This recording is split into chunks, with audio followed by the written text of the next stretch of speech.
émission, nous parlons d'un sujet qui touche grandement la société, l'influence de la technologie dans nos vies. Nous avons pour vous nos experts qui vous informeront sur le sujet, Andréane, Justine, Corinne et Joanie.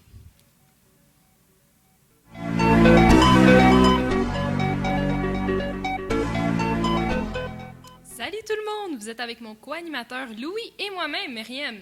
Vous assistez présentement à la première émission radio des blogueurs masqués. Oh ouais! Un peu de sérieux.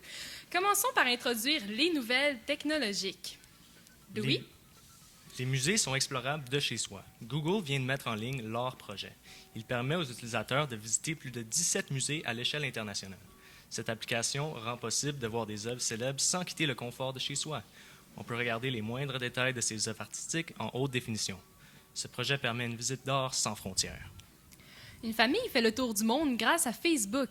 La famille Cola va voyager autour du globe. Ils logeront dans les maisons de leurs contacts Facebook. Pour chaque maison, ils donneront un montant de 50 $ à l'organisme de charité La Voix de l'Enfant.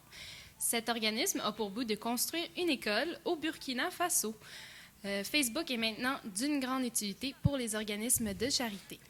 Les députés utilisent les réseaux sociaux pour leur campagne électorale. Avec la popularité d'Internet, les candidats sont capables d'atteindre non seulement une plus grande population, mais aussi une population plus jeune. On retrouve Stephen Harper sur Facebook, où il y a plus de 16 millions d'utilisateurs canadiens. Le même phénomène se produit aux États-Unis avec le site de réseautage Twitter. De nombreux sites Internet ont aussi été créés pour les candidats. Il est possible de suivre les politiciens dans leur campagne sur le site www.polytwitter.com. La politique est donc elle aussi affectée de l'évolution d'Internet.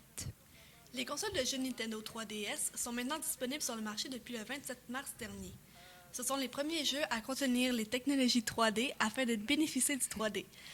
Afin de bénéficier de 3D, pas besoin de lunettes, seulement des jeux avec la mention 3D. La console portative peut également lire les jeux qui n'ont pas cette version.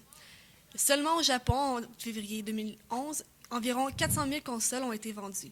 Les premiers acheteurs japonais se disent satisfaits de leur achat, malgré quelques petites défectuosités.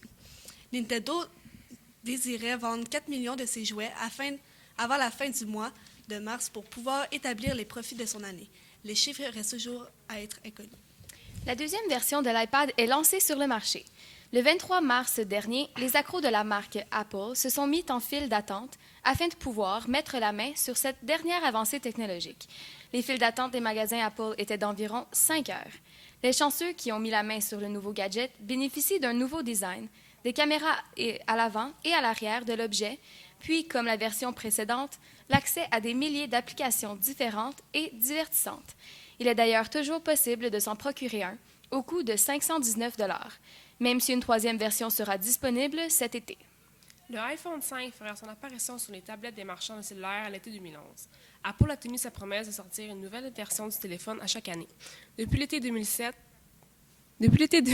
Steve Jobs, président de Apple, nous présente ses nouveaux modèles. Malgré son nouveau look, plusieurs spécialistes prévoient l'échec de la commercialisation du nouveau iPhone.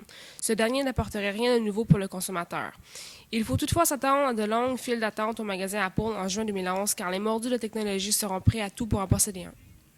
Ce sera tout pour les nouvelles technologiques. Louis, je suis dehors et je me disais qu'il fait super beau. Il fait combien? Il fait présentement un très chaud 8 degrés à Montréal, le beau soleil. Alors pourquoi rester à l'intérieur devant son ordi? Serions-nous en train de devenir une cyber-société?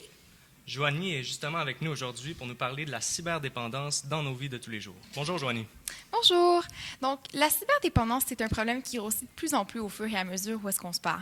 C'est principalement dû à la plus grande place qu'Internet prend dans nos vies de tous les jours. Et comment Internet a-t-il pris tant de place dans nos vies, justement? Eh bien, au départ, il faut réaliser qu'avec la technologie qui n'arrête pas d'évoluer, il fallait s'y attendre. Au tout départ, Internet était utilisé pour la guerre, dans les centres de combat. Puis, plus le temps a avancé, plus il y a eu des nouvelles fonctions qui ont été développées. Et aujourd'hui, Internet est devenu un outil nécessaire pour tous, et ce, sur une base régulière.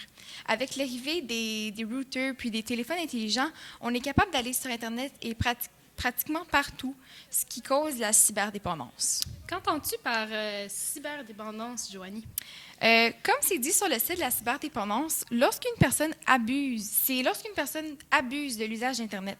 C'est comme une dépendance normale aux drogues ou à la cigarette, par exemple. On ne peut plus s'en passer. Bien sûr, comme pour toutes les autres dépendances, les gens ignorent que l'usage d'Internet peut créer la dépendance. Puis les gens, d'habitude, ne s'en rendent même pas compte. Ils abusent d'Internet et puis ils ne le réalisent même pas, car ça semble être quelque chose de très banal. La cyberdépendance est un problème grandissant dans la société. Comment l'utilisation des gens a évolué? Encore sur le site de la cyberdépendance, on nous informe qu'en date du 30 juin 2010, il y avait plus des 3/4 des personnes en Amérique du Nord qui faisaient usage d'Internet à chaque jour. Bien sûr, il faut comprendre que ce n'est pas parce que tout le monde va sur Internet que nécessairement tout le monde a des problèmes. Mais on peut voir que la majorité des gens vont sur Internet, puis c'est quand même un problème alarmant. Qui utilise Internet de nos jours concrètement, là? Aujourd'hui, presque tout le monde utilise Internet. Des petits-enfants aux personnes âgées, tous ont eu et ont encore contact avec des appareils électroniques, plus spécifiquement Internet. D'ailleurs, d'après une étude faite par le CIFRIO, les personnes âgées passeraient environ plus de 20 heures par semaine sur Internet. Les avancements de la technologie permettent à tous la chance d'avoir accès à Internet très facilement. Où et pourquoi on utilise Internet? Que ce soit pour des travaux scolaires, au travail, à la maison, l'utilisation d'Internet se fait vraiment partout. Puis pour ce qui est pourquoi on l'utilise, bien, les gens l'utilisent pour vraiment n'importe quoi encore, pour faire des recherches, pour s'informer, pour voyager le monde en restant chez soi.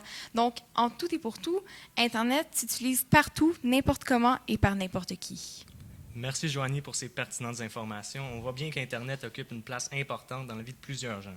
Surtout que déjà, les jeunes ont absolument besoin d'un ordinateur pour travailler sur leurs travaux scolaires dès un jeune âge.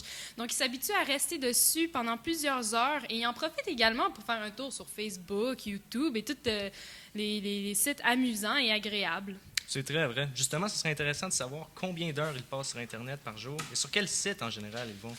Nos collaboratrices sont allées enquêter sur le sujet auprès des étudiants à Gérald Godin. Justine? Aujourd'hui, on peut aller à Internet partout où nous allons, que ce soit au café, au restaurant, à l'épicerie, à la maison, au bureau ou même à l'école. Bref, cette technologie, elle nous suit partout. Je me demande combien de temps par jour on peut passer sur Internet. Toute minute compte, que ce soit des travaux d'école, pour les réseaux sociaux ou pour le travail. Personnellement, je peux y passer environ 5 heures par jour. Il faut croire que la population d'aujourd'hui ne peut pas se passer du web. Andréane et moi, on avait fait une petite recherche à ce sujet. Entre les murs du Collège Gérald Godin, nous avons fait un vox pop pour savoir combien de temps par jour un étudiant pouvait-il passer sur Internet et sur quel site naviguait-il le plus souvent et pourquoi. Donc voilà, je vous laisse écouter ce vox pop et je vous reviens là-dessus tout de suite après. OK, donc aujourd'hui, on va se poser la question au fait sur les activités Internet des étudiants du Collège Gérald Godin et aussi on va leur demander leur temps d'utilisation afin de faire une petite rubrique compte rendu. MSN, Facebook pour faire des recherches pour l'école.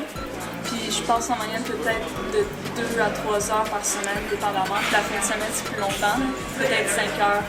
Je vais sur MSN, Facebook, puis aussi j'aime passer mon temps, m'amuser à créer des choses comme avec Photoshop, Windows Movie Maker. C'est vraiment juste ça. Le temps sur Internet par jour, je dirais en moyenne 1h30, 2 heures. L'utilisation, émissions de télé, Facebook, recherche. Peut-être 3 heures par jour, là. Facebook, YouTube, pour faire des recherches, puis aller checker mes notes sur Omnivox. Je vais surtout sur Internet pour accéder à Facebook, puis à Omnivox, là, puis je passe à peu près un bon 2 heures par jour sur Internet. 12 heures par jour et je vais sur Facebook, YouTube et Hotmail. Et moi, c'est peut-être la recherche, des travails à faire.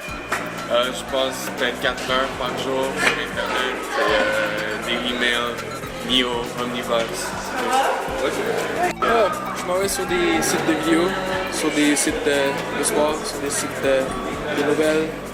Puis j'utilise Internet peut-être 6-7 heures par jour.